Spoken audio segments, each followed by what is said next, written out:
Hello and welcome to Minds the Pint Einstein. My name is Marcus Chown. I used to be a radio astronomer at the California Institute of Technology in Pasadena, but I was kind of focused down on a very small area of science, and I've got a bit of a butterfly mind. So I came back to Britain and became a writer and journalist.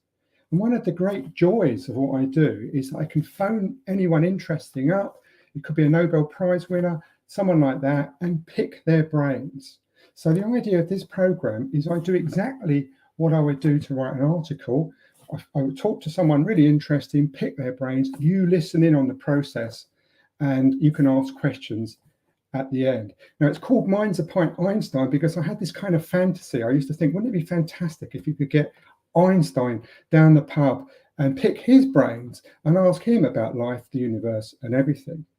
Well, we can't get Einstein, but we can get you the next best thing.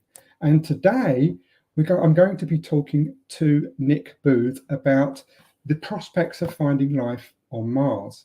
Now, Nick is quite an interesting person. He started off working for Astronomy Now with Patrick Moore.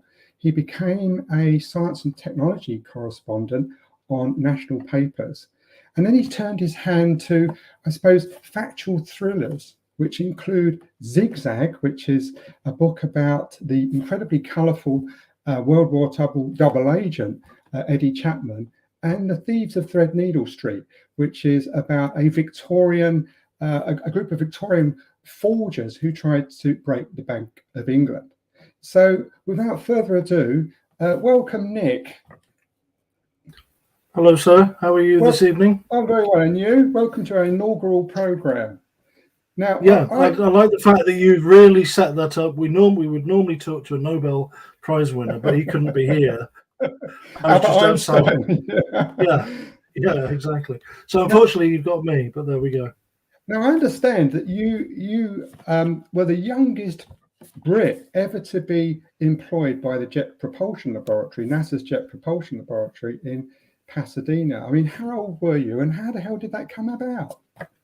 Well, when you're younger and nobody ever tells, if you ask to do something, there's something we've probably found out in our career as writers, you don't have to ask anybody's permission. You just do it.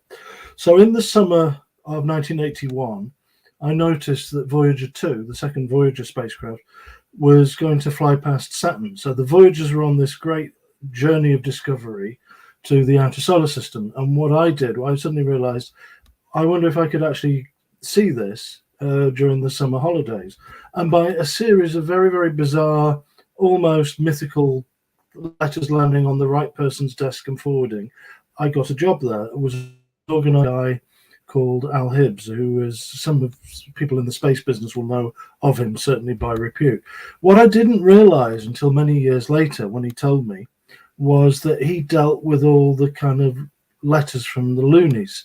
If anybody had a really strange, it would end up on his desk, and he had the sort of wisdom of Solomon and the patience of Job, because he would deal with people. And I just said, look, I'm a student, I want to do this as the day job.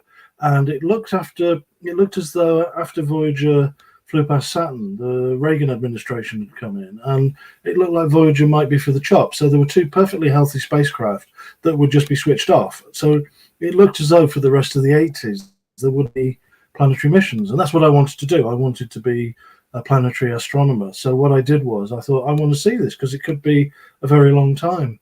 And so in this kind of like strange story, I flew out there, stayed with Al, and then met, probably at a party, the greatest theoretical physicist of the 20th century, who I happen to know sent your mum a postcard. You mean Richard Feynman? Yeah, I do mean Richard Feynman. What was it like then arriving in California? I think you were 17. What was it like arriving in California at 17 and going to this amazing center of the American space program? Yeah, it was. I feel like I was a cabin boy on a voyage of discovery. That's the best way I can describe it, because everybody was helpful and they sort of, they kind of encouraged me. I did a project, was working some data analysis, which meant, I didn't touch anything and break anything, and I was doing that. And then they'd say, do you want to come and have a look at this? So one day a friend of ours said, do you want to come down to Mount Palomar, the biggest telescope in the world at the time? And I said, yes, please. So I spent a night there and saw all great stuff. And then Voyager 2 flew past Saturn. What happened was, after it flew past Saturn, one of the instrument platforms jammed. Only momentarily, they managed to fix it. So there's always this sort of thread going through space exploration. Still the same today, that these things are sent to try us. But it was amazing to see in you the saw main it on a big screen or something. This flyby of Saturn. Yeah, actually, it was happening at mission control, as it were. Control. Yeah. Now, in those days, there was no social media, so what that meant was you couldn't watch it on your phone, or you couldn't tweet, and the nearest that you physically had to go there to see all the pictures coming down every 48 seconds. And I've told people, and people didn't sort of stare at the TV monitors because they didn't want to eat or go to the loo because they were fearful that they'd miss a great picture. The thing I remember distinctly was one of Saturn's moons, Enceladus, which is an interesting object because it was the first ever images in detail. The previous one had flown past, but Enceladus was on the other side of the planet. And this particular time they got close up to, and here we are 40 years later. And a subsequent mission, Cassini, has found that there's probably water, there's an ocean under the surface. And the Cassini mission also found organic molecules, the kind of biochemical backbones for life. So Enceladus is suddenly, is in the news because it's a destination of choice if you want to look for life in the solar system. It's a moon in the freezing reaches of the outer planets. But I can distinctly remember seeing this kind of bluey, sort of white, icy moon with all these features that it was clear that there was water and it had iced over on the surface. But so as a 17-year-old, you ended up then hobnobbing with people like Richard Feynman, probably the greatest post-war American physicist, got the Nobel Prize for quantum electrodynamics. And did you know who he was? No. Oh, well, I knew there was a guy at Caltech called Feynman who was quite eccentric and was quite well known in the physics world. But one day, Al's wife Marka said, "Oh, we're having a party. There'll be a few people, including Al's former supervisor." This guy turned up. He was just very funny, and with his family, and there was a group of other people. And it wasn't really, and a few months later, that was the October, I think it was, that Horizon had a whole episode, and it was just the camera pointed at Feynman, who would talk, and was completely mesmerizing. And it was after that he became famous, and then 5 years later, when Challenger blew up, he investigated that and more or less figured out what the problem was. And since his death, he's been sort of lionized and become extremely famous. There's people every year, somebody's produced a new book on Feynman because they found something he did that was in a notebook that had been forgotten. But he was just this great guy. I was just into this is Dick, this is Gwyneth, his wife, here are the kids, and that was it. So, and my claim to fame is I was taught by Richard Feynman at Caltech. You were taught. You were taught by him. No, not at all. You were taught by him, and that's when didn't you ask him to? Yeah, well, you're asking me now. Yeah, I mean, that's more interesting. When I was in England, I did see him on TV. There was a Horizon program where he just talked. It was just his head and shoulders, and he talked for about an hour about his father, who had no science background, who worked in the garment industry in New York, about his children, and my mum, who had no interest in science whatsoever, watched this program and said, "What an interesting man." So when I was a student at Caltech, I very nervously went and knocked on his door and said, "Oh, my mum watched your program. She thought you were really interesting, and she's got no interest in physics. Could you write to her?" And he wrote her a letter. He said, "Dear Mrs. Chown, ignore your son's attempts to teach you physics. Physics is not the most important thing. Love is." So it kind of backfired on me. I had the world's greatest living physicist telling my mother that physics wasn't important. Yeah. Anyway, so thanks, Mum. So you came back, and you've worked as a journalist. You've written all these books, but you've now come back to your first love, which is astronomy, and you've written this book, "The Search for Life on Mars," which is the reason. I don't know if you can see this. We can both. Yeah, we both got copies. Which is the reason I should point out that I am the co-author with Dr. Elizabeth Howell, who because I've been interested in Mars since I was a little kid. The reason I got interested in space was because of Mars, and when I was 12, the Viking missions had landed. Yeah, great mission. I mean, it was so Congress that we will land and we'll find life, and it landed and didn't. What it did do is it didn't discover life, but it couldn't rule it out. So for sort of many years, there was this, a wilderness of what do we do to try and find life, and it's almost like a pendulum. It comes towards us and goes away, and at the moment the pendulum is reaching towards us to say, actually, we think that there could have been life, but that's the story that we can unfold in this. But Mars was always my interest, and it was a great planet. It's the one that sort of fascinated people. We did the book because I knew all the older guys who'd been doing stuff in the 60s and 70s and 80s. I was reporting in the 90s. Elizabeth has been reporting since 2004. So we've had between us sort of 50 years of Mars exploration that we could write about. And what we wanted to do was to instead of write the same book that everybody does that reads like an astronomy textbook, we wanted to give you a flavor of, if you went to Mars, what would it be like, and how, what could you do, and some of the stories of the people who built these instruments. And we had to be fairly selective. You can't tell every story. There've been something like 200 scientific instruments sent to Mars, so we just picked the ones that people might know about, the cameras for obvious reasons, and some of the great missions. And the sad thing is, a lot of the people I'd spoken to way back then are now no longer with us. So some of their interviews, some of the stuff is in this. So that's my life. I wouldn't say my life's work, but it's a lot's gone into it, and the reviews have been fantastic. So what about this fascination with Mars? Why are people so fascinated by Mars? I think because it's the world next door. It comes closest to the Earth. Our orbit is the orbit of the Earth around the Sun is very circular.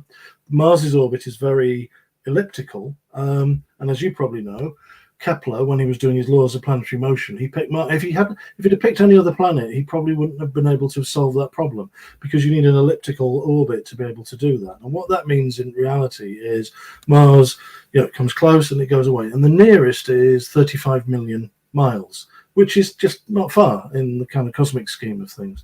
Mars is a small world, so it's never particularly bright. But 2 years ago, it was very, very bright. The brightest it's going to be for 15 years. So you would, all you need to do is go out into the night, look up when Mars is in the sky, and you can see this bright star, which is the same color as blood. And the ancients, for obvious reasons, that's why Mars was the god of war, because it was the same color of blood. And of course, in the 19th century, it was it Schiaparelli who thought he saw channels on Mars, which unfortunately was translated from the Italian into canals. And then, of course, Percival Lowell, the American astronomer, concocted this amazing picture of a dying civilization ferrying water from its poles to its arid equatorial regions, and that kind of fired everyone's imagination, didn't it? Yeah, that all stemmed from one of the clues. It was 35 million miles away in 1877. And the other strange thing in that summer was that, having to know that Mars had 2 moons. If you look through history, even in Gulliver's Travels, the Lilliputians knew there were 2 moons, but nobody had found them. And that same summer, the director of the US Naval Observatory came in one night and said, "Oh, I've had enough of this." And his wife said, "Get back to the telescope." And that same night, he discovered the 2 moons of Mars. No, this is a great story. Asaph Hall. Yeah, and his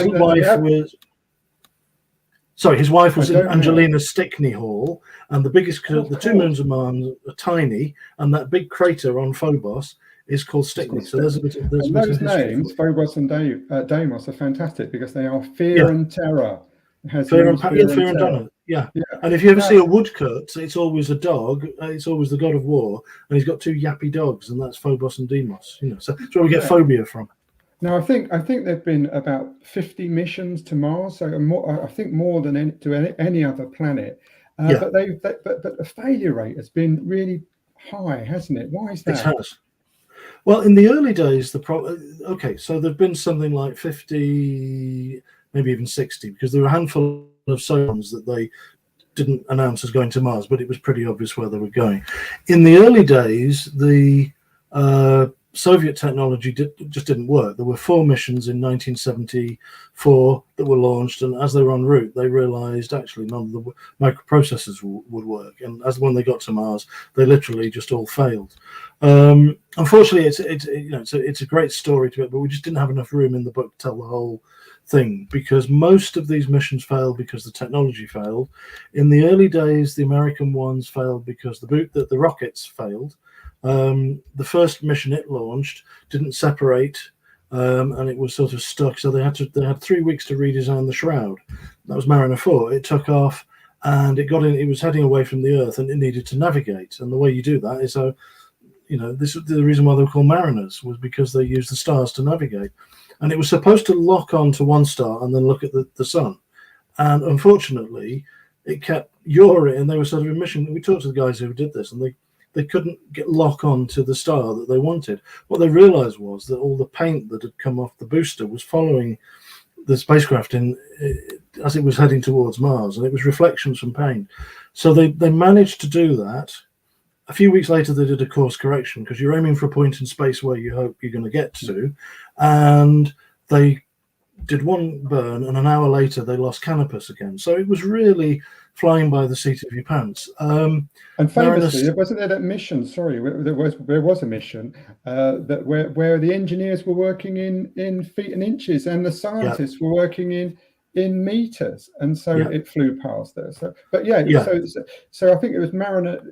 And initially, when we did get photographs, it looked like the moon. And then Mariner 9, I think we're going to talk, which was 1971. Well, I was going to say Mariner 7, because the next one after that was 6 and 7, and they flew past. And as always happens in real life, what happened was that they missed all the interesting stuff.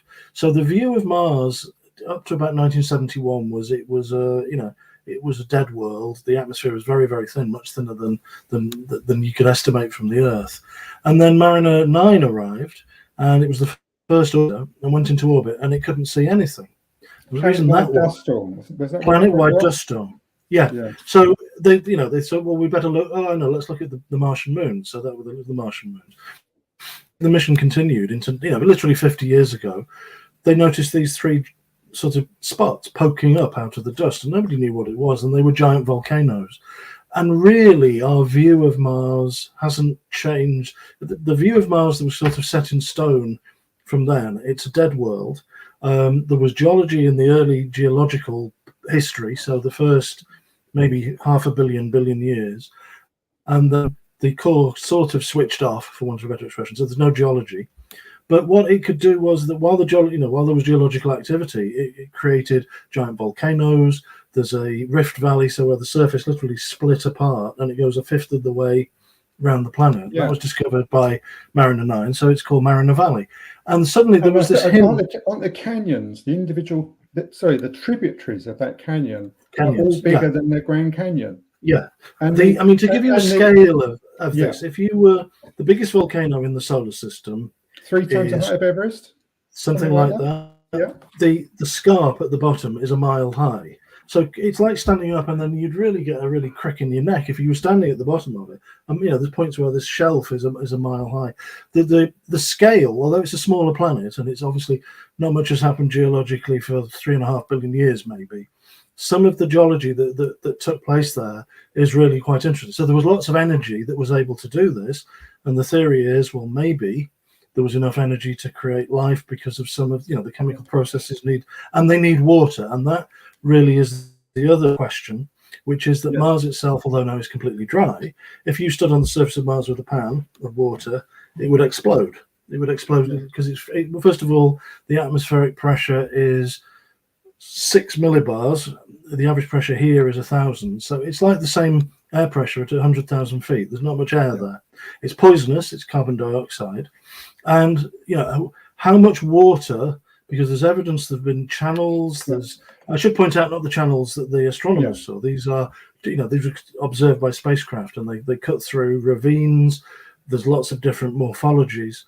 And the big problem, lots of evidence of water. We see river valleys. We even suspect that there was an ocean. But all of this. So the striking thing about Mars then is that today it's a dead world, and on a hot summer's day, it's maybe reaches freezing. It's like Antarctica, isn't it? It's got a very thin atmosphere. But what Mariner 9 showed as the dust settled is this world that had been carved by water. So we now believe that in its first billion years of history, Mars was actually a really, really nice place to be. It was actually there was running water, there was snow, there was rain, there were all these kind of things. So that's the picture, isn't it, of two Marses? Yeah. Yes, the history of Mars is there's still some controversy over how was the atmosphere thicker, because there's certain evidence from the features that have been carved there's also was the rainfall, and the problem is that the computer models of the atmosphere and the geology don't quite match up, but they're getting there. One of the most controversial things, but really, really cool things, is how much water was on the surface. So there's certain evidence that which some people interpret as shorelines. Other people say, no, they're not shorelines. So how much water was on the surface? Some people say there was a vast ocean, the Borealis Ocean, the northern ocean. Other people say nah. And we interviewed somebody for the book, and they get what I think is the best quote about the whole business is, some days I think it's really, really, really good, and other days I think it's very, very silly, because there's no definitive evidence. And this is the great thing about Mars. We've been doing this now for more than 50 years, and yet there are still fundamental questions that hopefully the next missions will resolve. And the question of water is important, because where you have water, you have life. Now, I've got a question, and that is, which you may not know the answer to, because nobody knows the answer, and that is that in its first billion years, so we're talking about 3 billion years ago or whatever, the sun was a lot fainter than it is now. Because remember Lewis Carroll, I think it was Through the Looking Glass, there's that riddle, what gets hotter as it loses heat? And the answer is the sun. So the sun, as it burns fuel, gets hotter. So in the past, it was about a third less bright, and that poses a problem for the Earth. We can't understand why the Earth, the average temperature on the Earth should have been about -7 degrees. We can't understand why the Earth did not freeze solid, but Mars is 50% further away. So the problem of understanding how Mars could have been warm enough for water is even more severe. Do we have any idea about what the explanation is? Well, the simplest explanation is the most obvious one, is that it had a thicker atmosphere, and the greenhouse effect took hold, and it prompted the temperatures higher and higher. So it's the thing you just talked about, the faint young sun paradox, is very, very Lewis. It doesn't make any sense to think everything should have been cooler, and yet there was everything was warmer. So the most obvious thing would be you'd have a thicker atmosphere that can retain heat, and there was a lot of volcanic activity, because these giant volcanoes, it looks as though there are other ones, and they were sort of popping off for at least 1 billion years. Not maybe in sequence, but there was enough gas and geological activity that was sort of churning around. And if there was an ocean, if there was a thicker atmosphere, you could have an ocean, and the ocean itself would be heated underneath. So even if the atmosphere degraded, if you lost the atmosphere, the top of the atmosphere might be frozen, but within the water itself, it might have been warmer, because you've got this geological activity. So if you have geological activity, water, and it goes on for enough time. And this was, remember, I suppose this was at this time, the Earth was pretty inhospitable, pretty molten, because being smaller, Mars cooled down from its original molten state when it formed more quickly than the Earth. So it's possible then that life could have arisen, simple life on Mars, before it arose on the Earth. Yeah, the simplest. We talked to an astrobiologist at NASA, Chris McKay, and the phrase he uses, the two planets were sharing spit. What he meant was, what he meant was that the two, the solar system in the early days, it had formed out of this cloud of stuff around the early sun. It was messy. So there was stuff smashing into the Earth, there's stuff smashing into Mars. So when it's knocking rocks off one planet, they whiz through space and land, here, and it could have been there. And in many ways, Mars might have been a better incubator for life. It could have traveled between the two. Now, finding that's even more Lewis Carroll, because it's going to be very, very difficult to say, if you did find life on Mars, would it be similar to Earth life, or would it be very similar? Or that's we're not at that stage yet, but it is an interesting one. But we do know of about a dozen meteorites on Earth, which we know came from Mars. We know that because when I think Viking photographed the rocks, we found that some of the rocks in our collections on the Earth looked exactly the same. So in one of them, there's a rock in Antarctica. Yes, there was some trapped atmosphere, and they took it out and measured all the whatever it was made of and the isotopes, all the kind of chemical fingerprints, and they matched exactly what was discovered on Mars. Now, at this point, why don't you ask me what was the most exciting night you spent as a journalist? I'm going to ask you in a minute, but so really, so it's just, it could well be that life on Earth was seeded from Mars, and so if we want to actually see a Martian, we simply need to look in a mirror. It could have been seeded. What was the most exciting day? I imagine it was something to do with that meteorite from Absolutely. Mars. That was I was sort of like a really crap local radio link. The meteorites that land in Mars, meteorites that come from space land all over on the Earth. They come in every direction, and there's a handful that are discovered every year in Antarctica.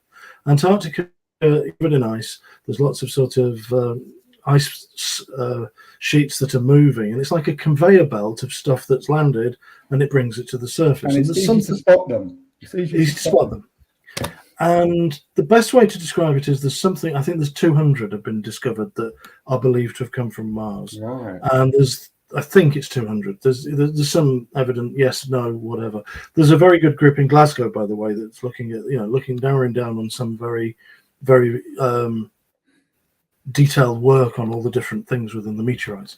But there was one that I always thought, if you were ever going to say there's a meteorite that was on the naughty chair, because it was just so unusual, it was discovered in 1984 in the Allen Hills region of Antarctica, and a group of people are on skidoos and they say, oh, there's a and it looked very, very odd. It looked different to all the other Martian meteorites. Now, when the Vikings had landed, the big nail in the coffin for life was there were no organics. In other words, those long chains of carbon-based material, that's the sort of biochemical backbone. There was nothing like that discovered on Mars. It was a big mystery, and come back to that. The interesting thing was that then a couple of the meteorites from Mars, they found organics in. So, interesting. It's a bit like the dog that didn't bark in the night in Sherlock Holmes, because it's like, well, they should be there, but why are they in these meteorites and we didn't discover them on the surface? And it looks as though that what happened was over geological time, stuff's hit Mars, blasted it off. And this particular one in 1984 was very unusual. It looked different. When they picked it up and put it in a container, the person who did that wrote "yowza, yowza, yowza." So they knew there was something, very odd about it. And that was the one that organics were found in. And then a few years after that, the greatest night of my journalistic career, when a story leaked that within one of this particular meteorite, there was something, and a NASA team said, we think this is evidence that there might have been ancient bacterial microfossils in that rock. And that was, it's like all the things to do with life on Mars. It just sort of came, I actually remember it because I think I've actually got a copy of the Daily Mirror, and it just said on the front, "Life found on Mars." And I did think that was one of the most amazing headlines. Unfortunately, it turned out we're not sure, but they were actually they looked like bacteria, didn't they? They looked. The problem was that at the time, what was interesting, NASA was criticised for sort of over-egging the pudding, but they had a press conference and they said, this is what we found. If you interpret it this way, that's what you could interpret it as life. Most of it was thought of being fairly circumstantial, and the key at the time was there were certain crystals called magnetite. If you feed stuff to bacteria, from the other end comes they chew on stuff, and magnetite comes out the other end, and the shape of the crystals is very unique. And in 1996, when this was announced, the only way you could get those shapes of crystals was from biology. So that there's a person in Houston who's still the kind of holdout for that. Subsequently, people have done work and they've looked and said, actually, you can create those sorts of crystals in hypervelocity, a big explosion and all this. But I suppose the key thing was it actually kick-started the missions back to Mars. So there was a hiatus after Viking from 1976. Nothing happened until the mid-90s. But this meteorite, which really kick-started everything, and all the rovers and things that have been sent since were all because of that discovery. Yeah, absolutely. It was Mars, as ridiculous as it seems. When I was at JPL for the first time, 1981, it was a taboo. They'd launched Viking, it hadn't found life, so we'll go somewhere else.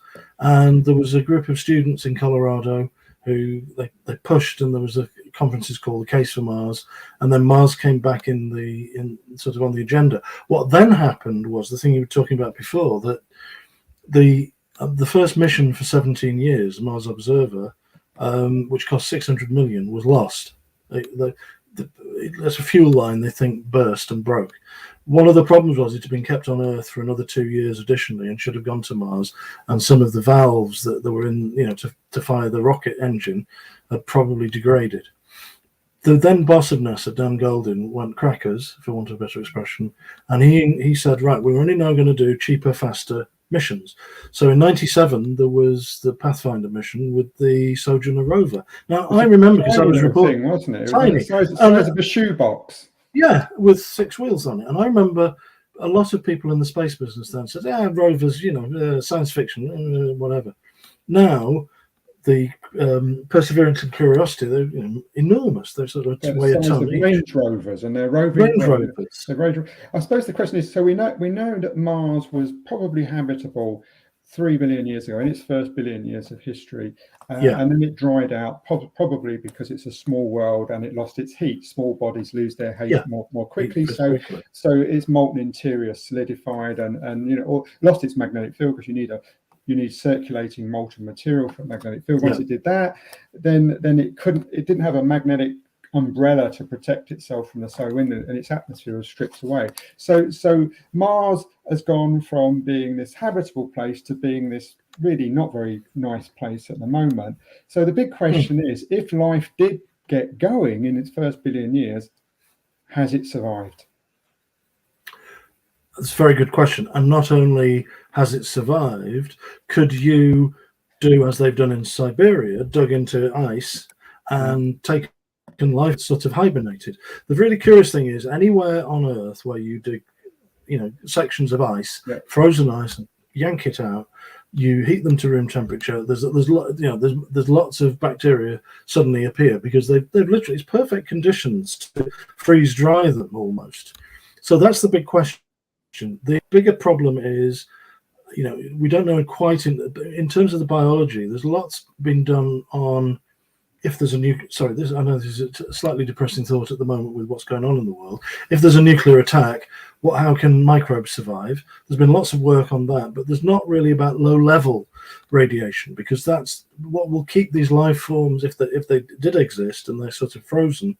The natural radioactivity of the rocks will tick over and keep them alive. But nobody's really done any great stories and papers on the cumulative effect. A lot of it's still, and it's mainly guesswork, but there's the chance there that it might have took hold. It could be frozen in place. There might even be kind of oases under the surface that might have, it could still be there. I mean, it depends who you talk to. Yeah, I suppose really, earlier in the 1970s, we thought the Earth was the only habitable place, and we looked at the Moon and we looked at Mars, and we thought all these places look there's no chance at all. And then I think it was discoveries on Earth that changed our view, wasn't it? So we found, I think Bob Ballard found those hydrothermal vents many kilometers down on the seafloor, where you have these organisms, giant tube worms the size of my arm. They lived in complete darkness. And then we found bacteria many kilometers down in solid rock, as you say, in Antarctica, and it's completely transformed our view. And now Mars doesn't look so bad. And I suppose, and the other thing is water, the key role of water. And anywhere you look in the solar system where if it's cold enough, you find ice. And that's certainly, so Mars, I think you asked the question, why Mars? Okay, let's use Mars as the test, because it's next door. It's relatively easy to get to. And then let's go out to the outer solar system, where there are these icy moons, where there's water, frozen water under the surface. And Mars isn't a slam dunk. It's not pretty. It's a tough question to be able to answer completely. Yeah. But what, as I say, this pendulum, we go away, we come back. The first space probe showed, with low resolution cameras, that it was more or less dead. Mariner 9 showed there was the activity. Viking landed 5 years later, didn't find life. We're now at a stage where the pendulum is swinging back, and the reason is because, one, we understand more about life. We understand how hardy it is. It's found in very, very strange places and nooks and crannies inside nuclear reactors, for example. Yeah, isn't there a bacterium that we call Conan the bacterium? That Conan the bacterium. Inside? Yeah, yeah. But so once life starts, it's very difficult to get rid of. So And at the moment, what's so interesting is there are two big rovers on the moon, each the size of a Range Rover. One of them is an American, I think it's called Perseverance, isn't it? Yeah. And it has a tiny little helicopter. And I think when that flew 1.5 meters in the air recently, it was like a Wright brothers moment, wasn't it? The first powered flight on another world. But interestingly, because we know that it's very difficult to get to Mars, and most spacecraft missions fail. The Chinese, on their very, very first attempt, have not only put something in orbit around Mars, but actually landed a working rover. I mean, that's pretty incredible, isn't it? It is. And, the solar system is up for grabs. In about 2-3 years, there will be a Japanese mission to the moons of Mars, because the big question about the moons of Mars is that they were obviously captured by Martian gravity from the asteroid belt, or the rubble that's between Mars and Jupiter, but they're the wrong sort. It doesn't make any sense why they would have been picked up by Mars. That's the fundamental question. A Japanese mission is going to land, take a sample, bring it back to Earth. There's going to be a second Indian mission. There's talk of an Indian lander. So it's I wouldn't say exciting time. It's exciting times. What about the prospects of actual human missions to Mars? Well, I always used to say, likely. I think it would. I don't know where. One of those questions, because we as boy reporters, it was always nuclear fusion is 20 years away, and Mars missions were 20 years ago. The very first book that I worked on was about that. Was how it didn't say we will do this. Is if you wanted to go to Mars, how would you do it? And it was this was in 1988, and it seemed like science fiction. On board the Perseverance rover is an instrument called MOXIE, and what it's doing is it opens an inlet, it takes in the Martian air, which is mainly carbon dioxide, it churns it around, and they're hoping to generate water and generate oxygen. And in every science fiction film, plucky heroes land, and they have a device to do that, to generate it's like self-sufficiency on Mars. It's the first step. They've taken astronaut the cloth that's used in the astronaut spacesuits onto Mars to check for can it work and can it survive, and what's the different things. So it's going to happen, but it is a fundamental question, and I don't think it's going to be easy. And it's finding life very hard, because to go to the moon was a 3-day voyage, and to get to Mars is, rather than 250,000 miles away, even at its closest, it's 25 million miles away, 100 times further away. So it's almost like a 6-month voyage. And what you're saying is that you literally, they took everything they needed, their water, their food, to the moon.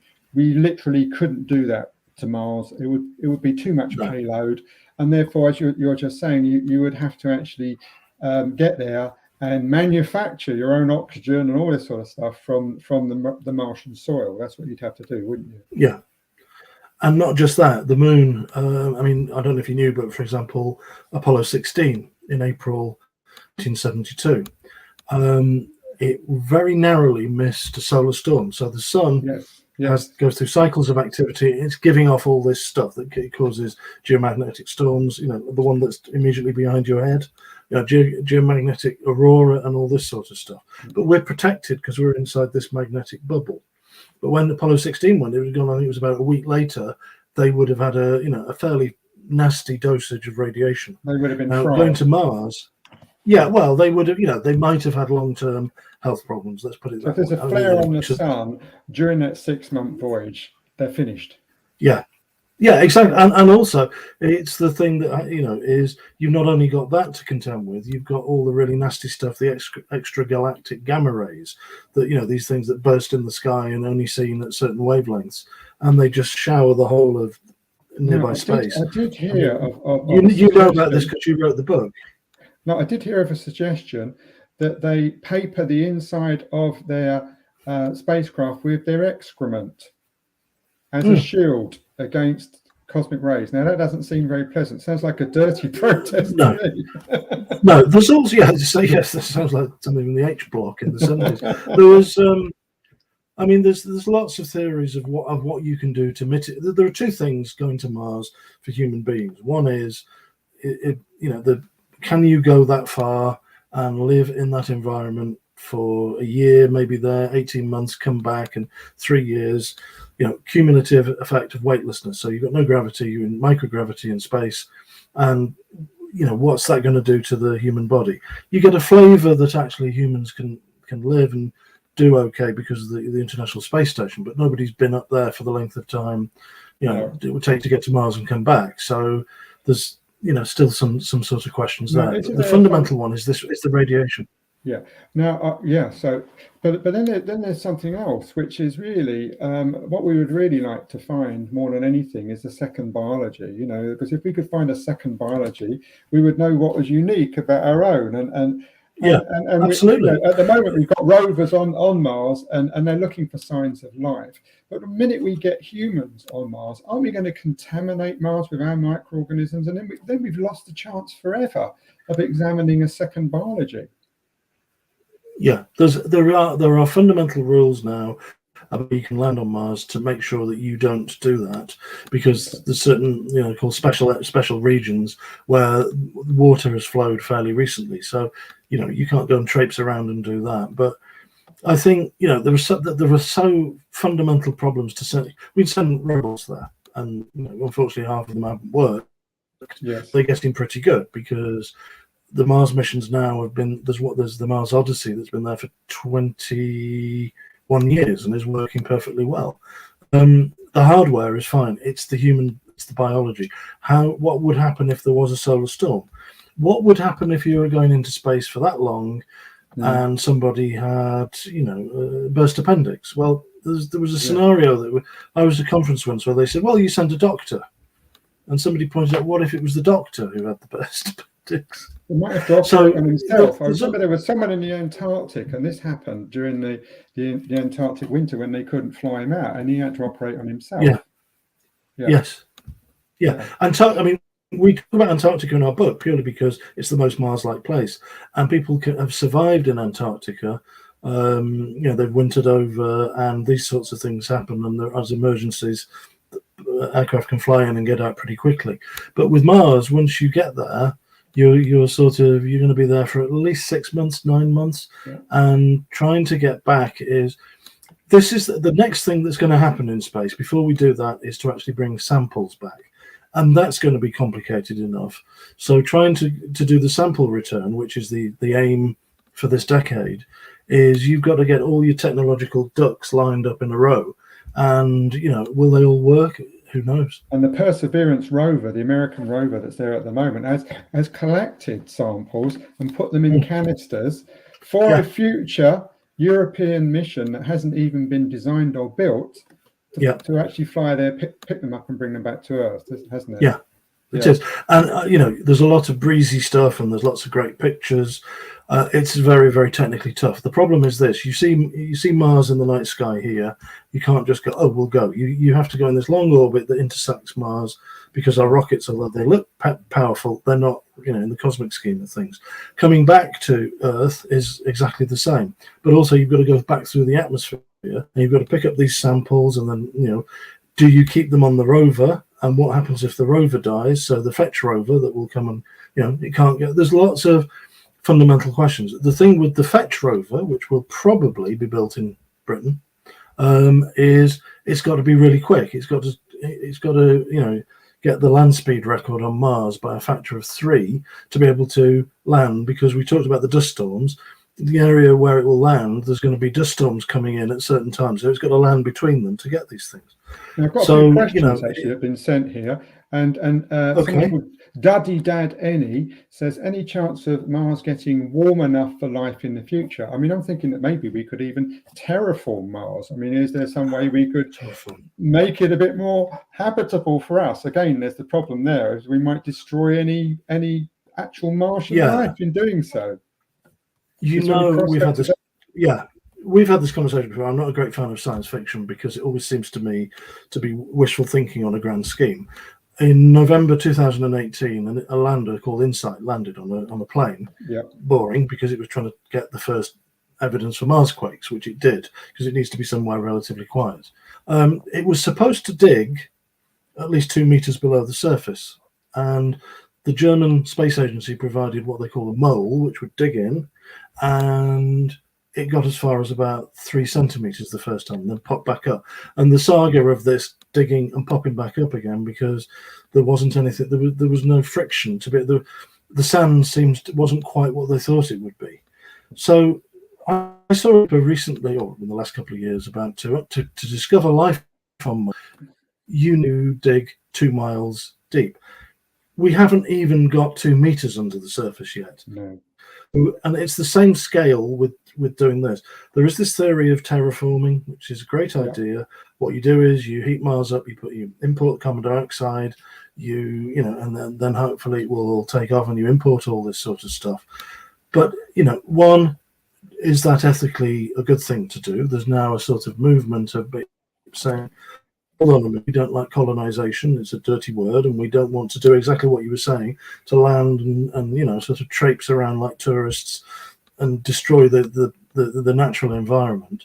So I think, yes, but it's science fiction, and it'll be centuries before you can do that. But sooner or later, we have to find and we have to inhabit somewhere else, because our planet, we know, is very fragile. I'm not saying that we should continue, doing terrible things to our planet and go somewhere else. But if there were 2 locations where there were human beings, then their chances of becoming extinct by some global catastrophe would be reduced, wouldn't they? And maybe Mars is the only place. It's relatively on our doorstep, and it is. It is hostile, but no more hostile than the dry valleys of Antarctica or something like that. So we could have a second home, couldn't we? Now, someone's just asked this question here. They called Duddy Doddis. Is there an experiment, Nick, you'd like to see done on Mars that hasn't been done? That's a good question, actually. I wanted to know what Mars sounded like, and every time they'd attempted to land with a microphone, one of the missions crashed. The next one that went had a microphone, they couldn't switch it on, which is ironic given the problems we were doing earlier with our comms tests. So that's not happened. You can look on the NASA Perseverance website and you can hear what Mars sounds like. I think the digging the deep and to find out the number of how much heat is coming out. That was what the mole on Insight should do. It's unfortunate with Mars that all the glamorous, sexy stuff gets all the attention. Just within the last couple of weeks, there's been a NASA survey of the people in the field to say, well, it's all very well spending $2.5 billion on a giant rover, but there are fundamental questions, the little questions, and that's one of them: is how much heat is coming from the interior. And what, because there's guesses, and that would tell you that Mars is still active. Exactly. Those giant volcanoes. I mean, you mentioned 3 or 4 of them, much bigger, higher than Everest. I think one of them has a base bigger than the Arizona. They appear to have been active a long time ago, many billions of years ago. But there is some evidence from seismometers on Mars that Mars has actually been active more recently than that. Yeah, and there's also another question, which was the question I was asked. Is I would like somebody or something to land that sniffs out methane. Now, methane, as we know, there's a form of methane that's biological. We produce it. Cows famously do, but not all methane is biologically produced. And there's a really good riddle that's going on at the moment, which is some of the spacecraft in the early 2000s discovered very, very small amounts of methane. I mean, parts per billion. They're Now, known the as reason for trace. this, I believe, is that methane gets destroyed. So if you see methane, it has to be constantly, something has to be replenished. Something has to be replenished it. Yeah. So the mystery is they've seen it, they've measured it at the surface on the earlier rover that takes in the air at night. It takes everything out, and there's a little bit of methane there. It's been observed from orbit at probably 2 kilometers altitude, but the two don't connect. So in 2016, the European-Russian Trace Gas Orbiter was launched. Sexy name. No, not really. It's looking at these tiny things. And what it does is, one of the instruments, every orbit, the sun rises and then the sun sets. And it's like an infrared lamp. So you look at it and you can see from it's illuminating what's in the atmosphere. And guess what? Instead of solving the problem, it's added to it, because the methane doesn't seem to be there when it's been seen in other places on the surface. Now, I think a dedicated mission that lands with a giant pole that sort of sticks up, because they know there's methane near the surface and they can see it. They can't quite understand what's happening between the two and why the two aren't existing at the same time. It could be that there's a piece of the puzzle they're not missing, but there are lots of different forms of methane, one of which, the isotopes, the chemical changes that go on between the physical, blah, blah, blah. You're a physicist, you can explain that better than I can. But if you land and you look at the isotopes and you measure them inaccurately, you can tell, are they the same that used on Earth by microbes? So in other words, if there is methane there, it's elusive. It's like a wisp. Nobody can understand where it's coming from or where it's going to. But if you could measure the kind of chemical fingerprints, it would tell you exactly if it was biological. And I think that would be great. I can't imagine that, sort of people standing up and getting excited about it, but that might be the way that the riddle of life on Mars is solved. Yeah. Now, someone's just asked an interesting question, which I'll ask you. But you just mentioned a sunset or sunrise, and I've seen these pictures of sunrise and sunset on Mars. That no human has ever seen. I find them very evocative. Taken by the robot probes. And the sun is just so different to on the Earth. Obviously, the Mars is 50% further away, so the sun looks smaller. The sun is also white. Whereas on Earth it's yellow because dust and everything in the atmosphere kind of changes its color, but it's actually white. And the other thing is that the sunset lasts for hours, and because there's a lot of fine dust hoisted up in the atmosphere by winds, because you get very high speed winds on Mars. And of course, when the sun's well below the horizon, that dust is still reflecting some of the sunlight up. So it takes ages for the sunset to go on. So it's a really alien place. Now, the interesting question someone asked is there any chance of anything more complex than microorganisms, than bacteria on Mars? You could imagine a situation where life had evolved, and I don't think it got very, very far along with the tree of life. I think, if there was any sign of animals, or you think you'd have seen them by now, and they've not been seen. So it could be. Yeah, sorry, I suddenly remembered Viking, because Viking construct a picture, a strip at a time, and it took ages for it to construct a picture. And people said that if a kangaroo lived on Mars and hopped past, it wouldn't be spotted by its cameras. Yeah. But it wouldn't have appeared as a kangaroo, it would have appeared as a lion. But again, this was the sort of poet laureate for that was Carl Sagan, who was involved in that instrument, and said, and he said famously a week after the landing, well, no, rocks obviously stood up and walked away, which, because there was a theory that there might be these kind of life forms that would sit on this and they'd look like rocks. I don't think it would have evolved as, I think it's going to, it's unfortunately all the really complicated biochemistry and the stuff that isn't, most of us don't understand. My school asked me not to do A-level chemistry, so I should talk. But the point, I don't think it would have got very, very far. But it could have evolved into, there might be, there could be a cell wall, or there could be some form of DNA, something like that. And because on Earth, let's face it, the Earth is 4.55 billion years old, and for 3 billion years there was nothing more complicated than a single cell. So for most of history on the Earth, life was at the single cell stage, and it tells you that the step from single cell to more complex is probably a very, very hard step, because it took so long on the Earth. And on a Mars, it had this tiny window of maybe 1 billion years at the most. 1 billion years. So it's probably probably wouldn't have got there, which is and also not just the window, but the probability of all this. Fred Hoyle, famous astronomer, who famously said the theories of origins of life are about as useful as a hurricane blowing through a scrapyard, and you produce a 747 at the end. He was actually talking about the chances.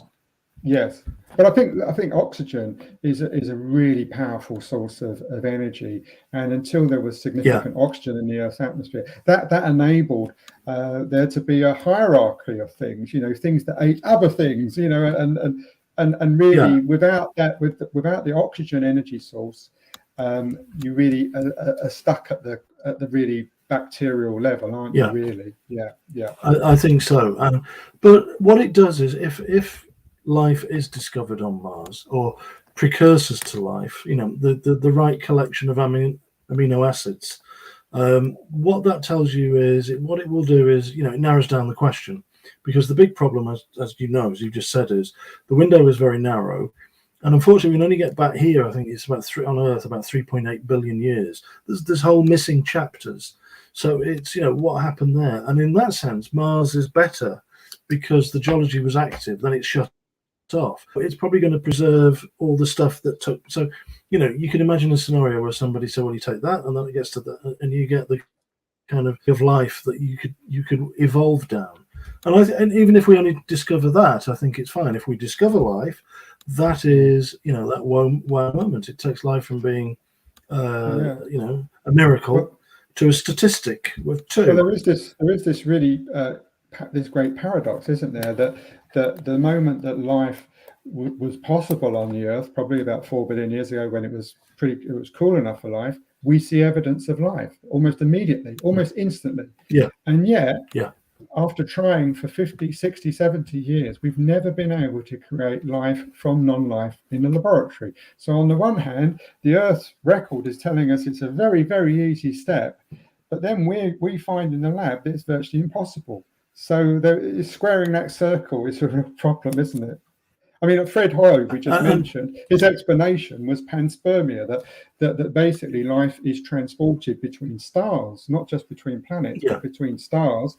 And therefore, it doesn't matter how unlikely it is for life to start. It only has to start in one place, and then it spreads everywhere. And that was his solution. But of course, he believed in an eternal universe where there was an infinite amount of time for that to happen, not the Big Bang universe, where you don't have that much time. And of course, ironically, Hoyle was the person who coined the term Big Bang, even though he never believed in it. Yeah, exactly.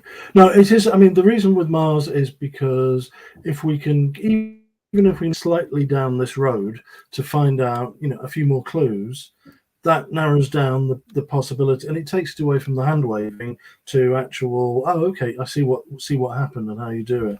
And I think, we say in the book, and I'll say it again, hostage to fortune, we'll find life on Mars within the next 100 years. I won't be here to win that bet with anybody. And the other thing is that just putting up a copy of your book. I'm going to put up a copy of your book. I think I can actually do it. There we are. Okay, wow. That's much more aesthetically pleasing. The Search for Life on Mars. It's a fantastic book. It's got photographs in it. And I just want to say thank you so much, Nick, for being our inaugural guest and for such an interesting conversation. And in the future, we're going to have more interesting guests. We're going to be talking about everything from multiple universes to quantum theory, the Big Bang to all kinds of things. Sorry, it's gone out of my head. But please join us very soon, and we'll do this whole thing again.